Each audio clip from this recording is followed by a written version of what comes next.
Hey there everybody, it's me, Jason the Cartoon Fan. It's time for a video that you have all been waiting for since I originally announced it. Because of the fact that pretty much all the YouTubers I'm friends with have made or are going to make such a video, I announced in my previous video that I was going to make my very first Q&A video as soon as I got enough questions via comments on that previous video to answer.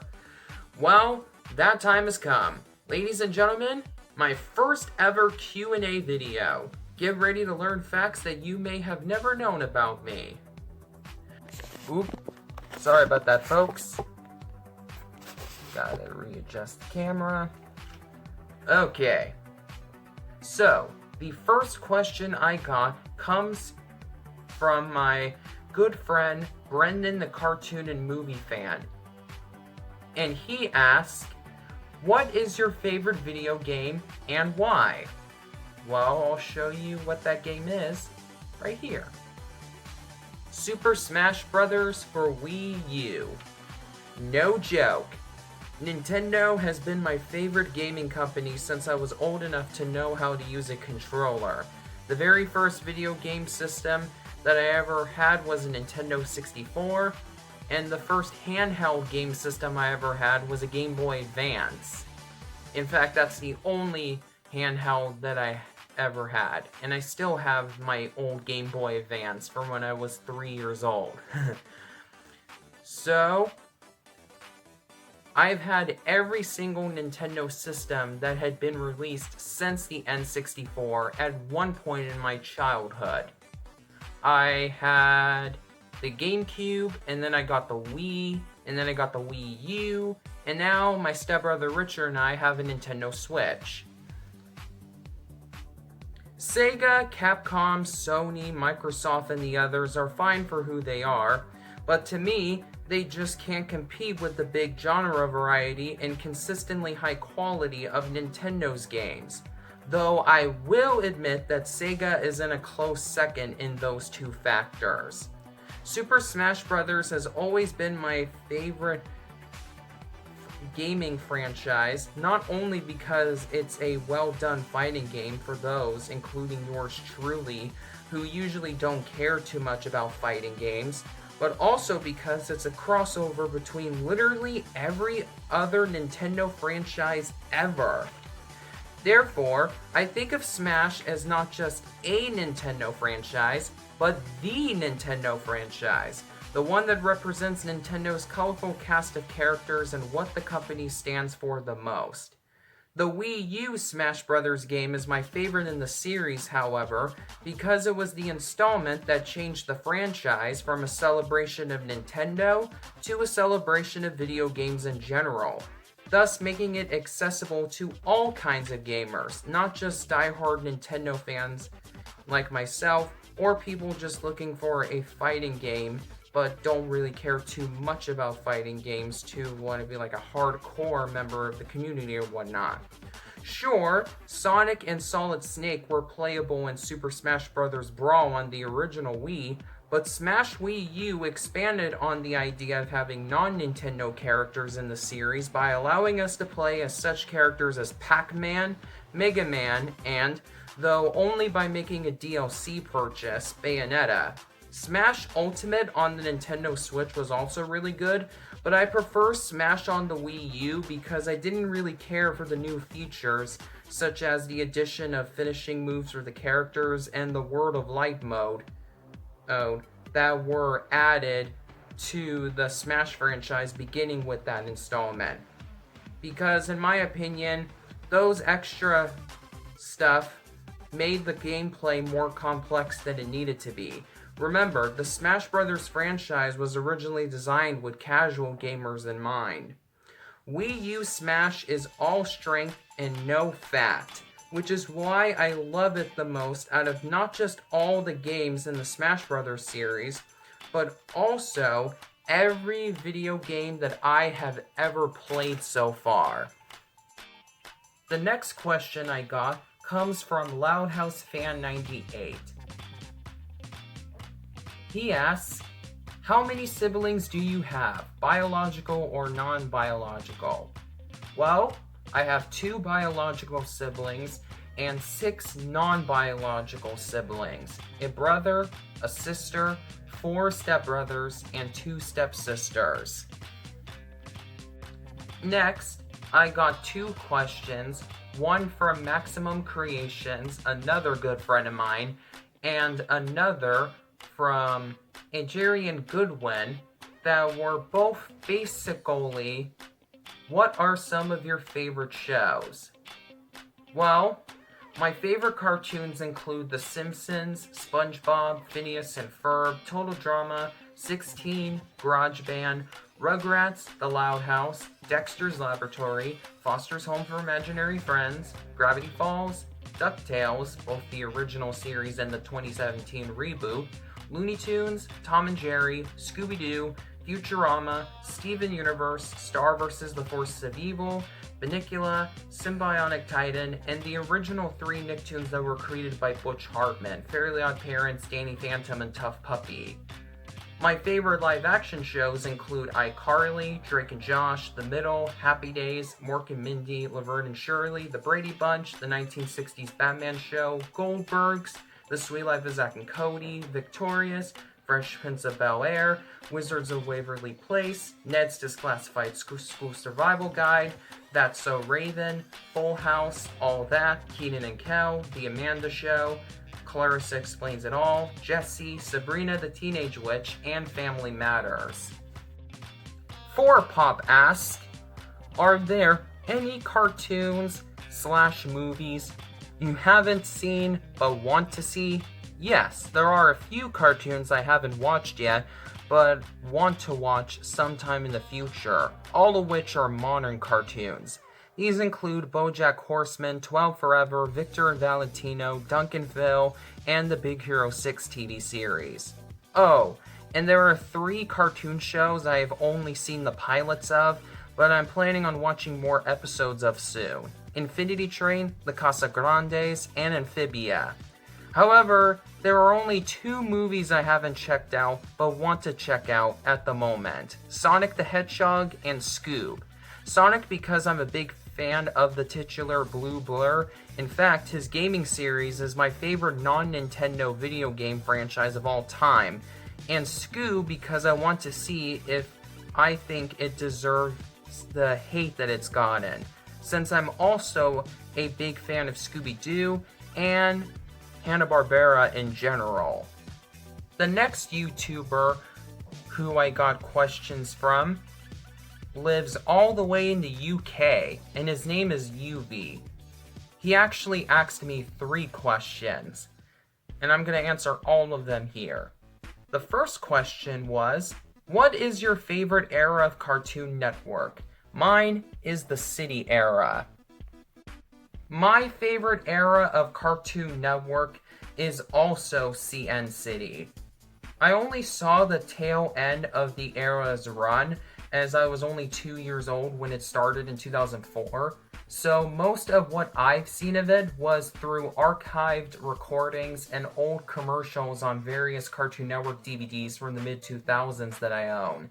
But I still think it's cool to see characters from almost every series that ever aired on the channel up to that point interacting with each other in Cartoon Network's bumpers from that era.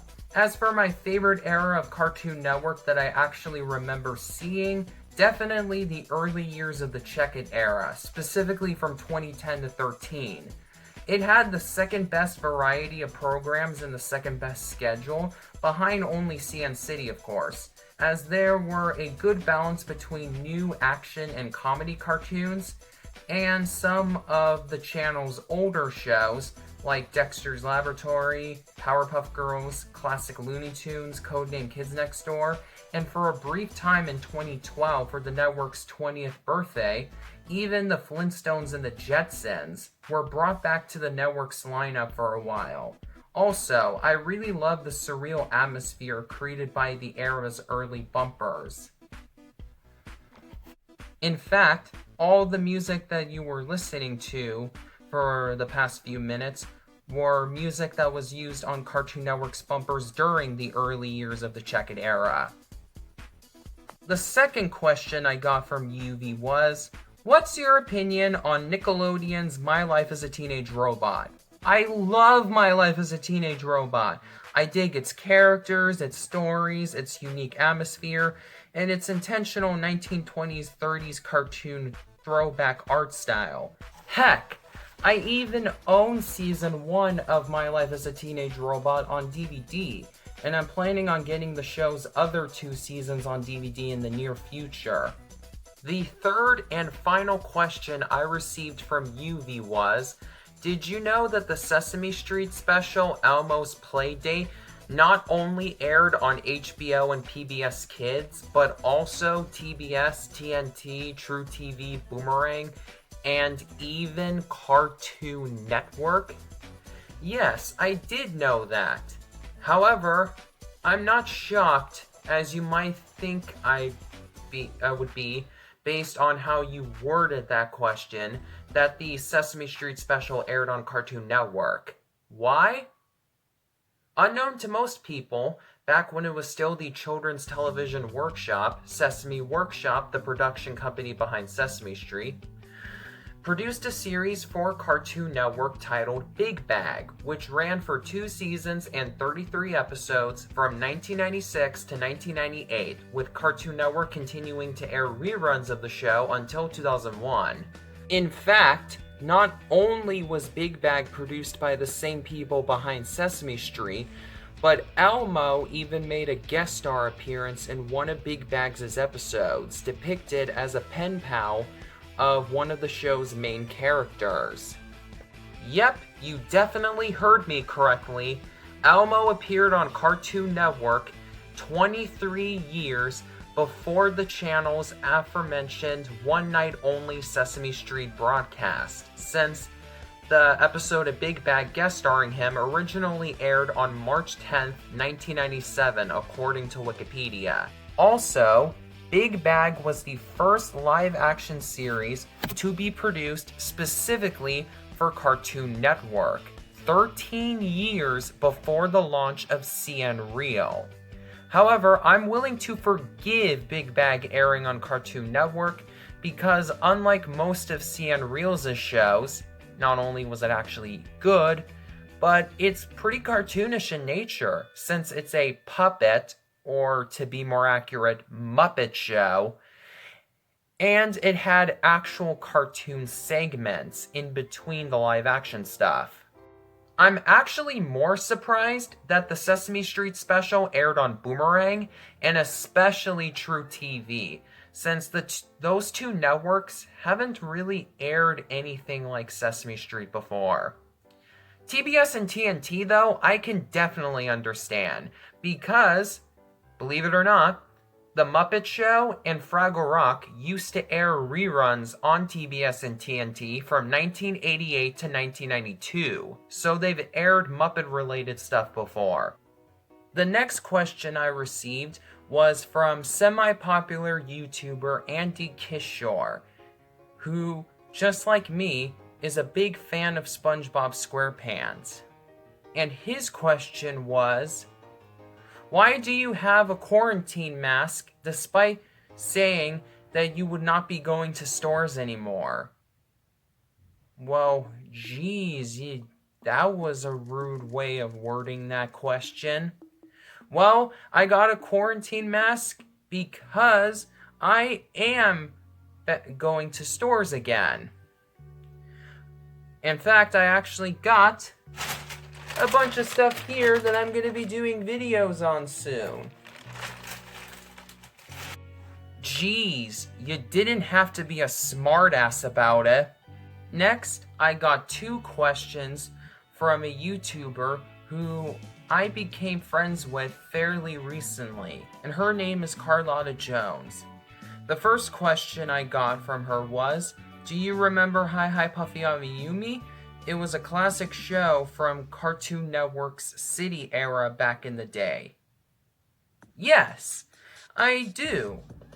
I never saw it during its original run on Cartoon Network, but I watched some of its episodes on YouTube and I really enjoyed what I've seen of it so far. In fact, I even own Hi Hi Puffy Amiyumi on DVD.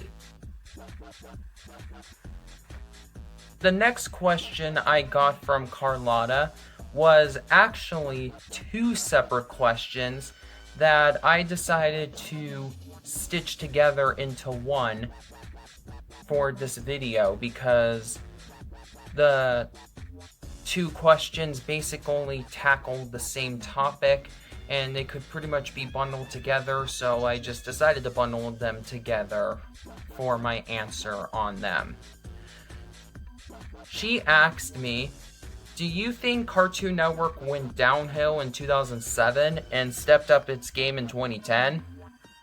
Well, while I do think that Cartoon Network began to decline in quality in 2007, I don't think that 2007 was the year when the decline in quality was big enough for it to be considered when the network began to go downhill. Because, while they did cancel many of their great comedy cartoons, which I've almost always preferred over their action cartoons from the years prior during the early years of Stuart Snyder running the channel, there were still good shows that premiered new episodes on CN between 2007 and 2009.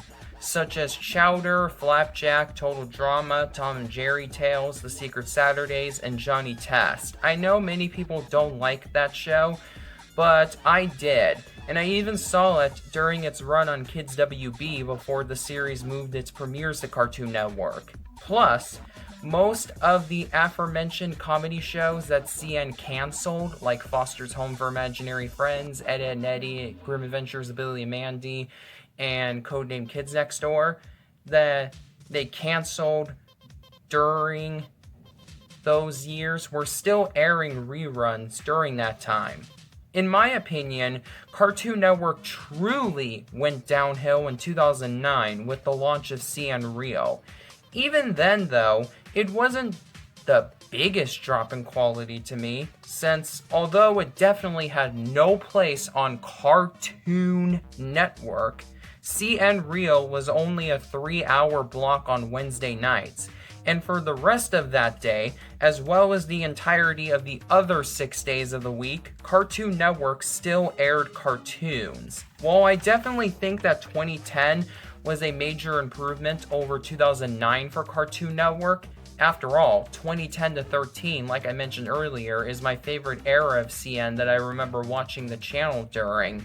I don't think of it as the rebirth of Cartoon Network that most people classify that year as being. In my eyes, Cartoon Network had a couple of years of being good, not great, then a year of being mediocre, then became great again over the course of the years 2007 through 2010. Though I do feel like 2017 was another lousy year for the network. In fact, out of the big three children's networks, I think that Cartoon Network has stood the test of time the most, doing a much better job at staying a consistently good network during the late 2000s and especially the 2010s than Nickelodeon and Disney Channel combined. Too bad it's also doing the poorest in the ratings out of those three networks right now. Alright, I got another series of 3 questions coming from Brendan's friend AmyKatie214. The first question I got from her was, dog or cat? Both. They're equally good in my eyes. My family currently has 2 dogs, but we used to also have another dog and 1 cat, but the other dog was given away to a new owner since we couldn't take care of him anymore, and tragically, our 1 cat died of dehydration. Deep, I know. The next question I got from Amy was, what inspired you to start your YouTube career? That's a question that I was waiting to be asked about. You see, my friend Zaydan, who lives in my old hometown of Hayward, California, had his own YouTube channel, and he encouraged me to start a YouTube channel of my very own. Sadly, he doesn't upload YouTube videos anymore, but if you want to see his channel, which is called Comedy Kids, I'll provide a link to it in the description. The third and final question that I got from Amy was, what is your favorite color? Blue. It's one of the reasons why I have a crush on Lapis Lazuli from Steven Universe. Emphasis on one, though. Alrighty, we're getting very close to the end of this video, I promise. Alright, I got another batch of 3 questions, this time coming from my good friend, Fairy Princess Valentine, whose real name is Sierra Kopsky. Yes, Sierra, I finally pronounced your last name correctly for once. Alright, the first question I got from Sierra was, do you listen to any music from 1970 to 2009? If so, who were your favorite artists and what are your favorite songs from that period? Actually, it's most of the music that I listen to. I can't say that my parents raised me right if that wasn't the music that I grew up on. My favorite artists from that period, in mostly chronological order, include Elton John, Queen, Electric Light Orchestra, Wham, Michael Jackson, despite the recent controversy surrounding him, Prince, Green Day, Red Hot Chili Peppers, Justin Timberlake, Maroon 5, and Bruno Mars, among many, many others. My all-time favorite song from that period is Mr. Blue Sky by Electric Light Orchestra. I love its beautiful melodies and lyrics about embracing the good times while they last. The second question I received from Sierra was, although I know it's not your favorite Cartoon Network show, what are your favorite episodes of Samurai Jack, primarily seasons 1 through 4? I haven't watched enough episodes of Samurai Jack to determine which ones are my favorite, Sierra. Sorry about that. The third and final question that I got from Sierra was, what do you think of my top 3 crushes?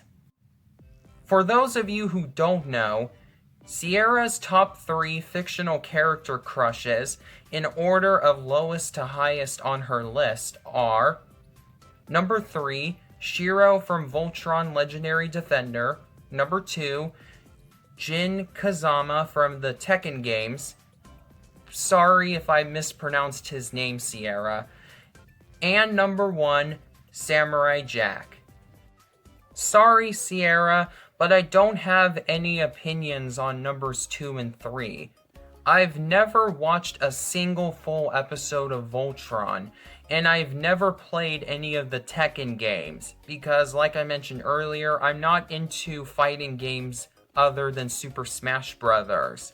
As for your number 1, based on the 8 full episodes and various other bits and pieces that I've seen of his show, Jack is a cool hero and a well-developed character, but that's all I can say about him. I'm not gay or even bi, so I can't really have the same feelings towards him as you do. Last but not least, the absolute final question that I received before the deadline I set for submitting questions for me to answer in this video, which, in case you were wondering, was Saturday afternoon, was from a user who goes by the name of Mr. Teacher Man. Hey! Just like Johnny's teacher on Johnny Test.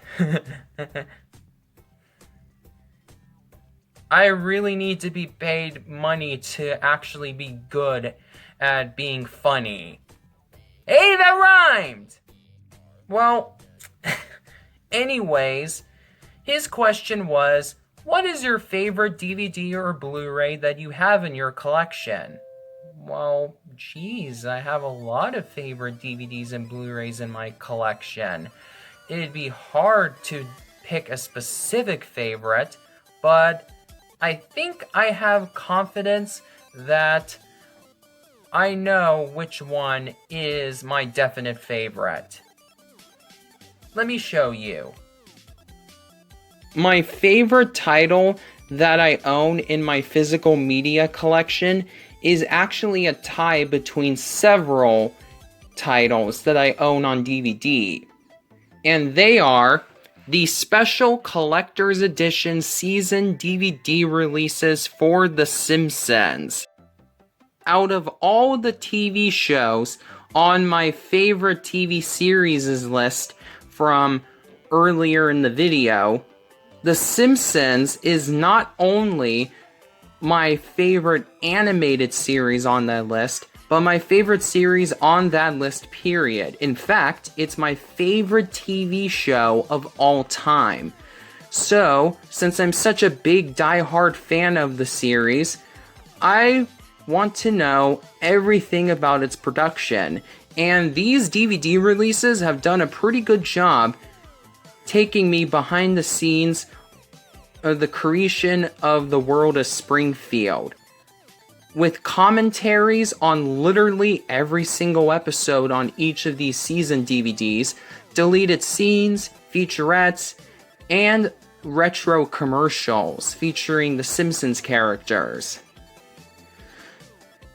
It's unfortunate that the majority of these season DVD releases are probably going to go out of print because of the fact that The Simpsons is now on Disney+. In fact, Disney has actually made most of the older Simpsons season DVD releases go out of print because of the fact that the show is on Disney+. But I am happy to have the seasons that I actually have in my collection, and I'm hoping I'll be able to get used copies of all the other seasons of the show on DVD that I don't already own yet in the near future. Well, those are the answers to all the questions that I received in the comments section of my previous video prior to the aforementioned afternoon deadline. If you sent me a question after the deadline, then unfortunately I won't be able to answer your question in this video. However, if enough people like this video, then I might do another Q&A video. So make sure to give this Q&A video a like.